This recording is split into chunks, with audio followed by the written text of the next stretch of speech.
గ్రామంలోని బోజన్న చెరువుకు గండికోటి మట్టిని తరలించేందుకు చేసిన యత్నాన్ని గ్రామస్తులు రైతులు అడ్డుకున్నారు. ఇటుక బట్టీల నిర్వాహకులు చెరువులోని మట్టిని అక్రమంగా తరలించేందుకు గండి పెట్టారని గ్రామస్తులు ఆరోపించారు. సమాచారం అందుకున్న ఆర్ఐ సంఘటనా స్థలాన్ని చేరుకుని గ్రామస్తులతో మాట్లాడి వివరాలు తెలుసుకున్నారు. గ్రామ సభ లేకుండా చెరువులో ఇంకా చేపలు ఉండగానే గండి కొట్టి మట్టిని తరలించడం అన్యాయమని రైతులు ఆగ్రహం వ్యక్తం చేశారు. గండి కారణంగా చెరువులోని నీరు వృధాగా పోవడంతో పాటు చేపల పెంపకానికి నష్టం వాటిల్లే ప్రమాదం ఉందని గ్రామస్తులు ఆందోళన వ్యక్తం చేశారు. ఈ ఘటనపై పూర్తి స్థాయిలో విచారణ జరిపి బాధ్యులపై కఠిన చర్యలు తీసుకోవాలని గ్రామస్తులు అధికారులను కోరారు. భోజన చెరువుకు గండి పెట్టి నీళ్లు బయటకు పంపించడం జరుగుతుంది. ఇది ఎవరంటే ఈ రైతులకు తెలియకుండా ఇక్కడ చెర్లో ఉన్న నీళ్ళని బయటకు పంపించి ఈ చెర్లకెళ్ళి మొరం తీద్దామని ఉన్న ఉద్దేశంతో కాంట్రాక్టర్ అట మరి ఆ లెవెల్లో వాళ్ళు ఇక్కడ రాలేదు. ఓ మిషన్ పంపించారు, ఎవరు తెలియకుండానే మిషన్ పంపించి గండి కొట్టించారు. ఆ నీళ్ళని వెళ్ళిపోతున్నాయి. మేము ఇప్పుడు రైతులందరం వచ్చి ఆపడం జరిగింది. మరి ఆ లెవెల్లో ఎవరికి తెలియకుండా ఎంఆర్ఓ తెలియదట, మన ఆర్డీఓ తెలియదు, మన ఇరిగేషన్లో తెలియదు, ఎవరు తెలియకుండా వచ్చి గండి పెట్టిండు. ఇక్కడ నీళ్ళని వెళ్ళిపోతున్నాయి. ఎందుకంటే ఈ చెరువు ఈ పెద్దగల గ్రామానికి ఒక పునాది లెక్క. ఎందుకంటే ఈ చెరువులో 2-3 పంటల నీళ్లు ఈ చెరువులో ఆగుతాయి. అటువంటి నీళ్లు ఇప్పుడు రాబోయే రోజుల్లో ఒక పంట వర్షం కొట్టకుండా కానీ ఇంకో పంటకు నీళ్లు ఉంటాయి. అటువంటి చెరువుల నీళ్ళని ఖాళీ చేయడం జరుగుతుంది. వాళ్ళు ఎవరో వాళ్ళపై చర్యలు తీసుకొని ఇమ్మీడియట్లా ఈ నీళ్లు ఎవరైతే తీసిరో ఆ మిషన్ మీద కానీ వాళ్ళ మీద కానీ కేసు పెట్టి ఇమ్మీడియట్గా చర్యలు తీసుకోవాలని మన రైతులను మేము కోరుతున్నాం.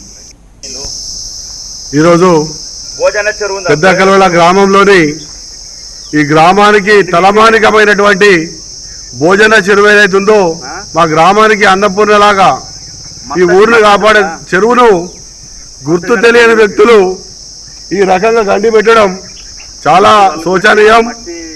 ఇది ఎవరు అయితే చేసిరో ఇక్కడ గ్రామ పంచాయతీకి సంబంధించి తెలియకుండా చేసిరా, తెలిసి చేసిరా, స్థానిక ఎంఆర్ఓ కావచ్చు, స్థానిక ఆర్డీఓ కావచ్చు, దీనిపైన వెంటనే చర్యలు తీసుకోవాలి. ఈ నిందితుడు ఎవరైతే ఉన్నారో ఈ గండి కొట్టిన వారు వాళ్ళను వెంటనే శిక్షించాలి. ఎవరి పర్మిషన్తో తీసిరు, ఇది ఎట్లా తీసిరు, ఎవరిని అడిగారు, ఇక్కడ రైతులను అడిగిర్రా, గ్రామ పంచాయతీని అడిగిర్రా, లేకపోతే ఎవరిని అడిగారు, ఏ హక్కు ద్వారా తీసిరని చెప్పి మేము దీన్ని ప్రశ్నిస్తున్నాం. వెంటనే వీరిపైన ఎవరైతున్నారో గుర్తించి వీరిని చర్యలు తీసుకోవాల్సిందిగా కోరుకుంటున్నాం. మేము స్థానికంగా చెరువులో ఉన్న బెస్త వాళ్ళని అడిగితే మా కాంట్రాక్టర్ ఫోన్ చేసిందని చెప్పిర్రు. ఆ కాంట్రాక్టర్ ఎవరో తెలుసుకోవాలి. ఆ కాంట్రాక్టర్ తెలుసుకొని అడగవలసిందిగా మేము పత్రికా విలేకరులకు కోరుకుంటున్నాం. బోయన చెరువుకు గండి పెట్టిరు. ఇది కాంట్రాక్టర్ అట, కాంట్రాక్టర్ ఎవరో మాకు తెలియదు. మట్టి తీసుకుపోవడానికి చెరువును కాల్ చేస్తారు. నీళ్ళు వాటర్ అని బయటకు పంపిస్తారు.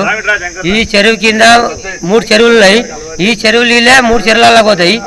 3 చెరువులలో పోతే దాదాపు ఒక 3-4 వేల ఎకరాల భూములు ఉన్నాయి.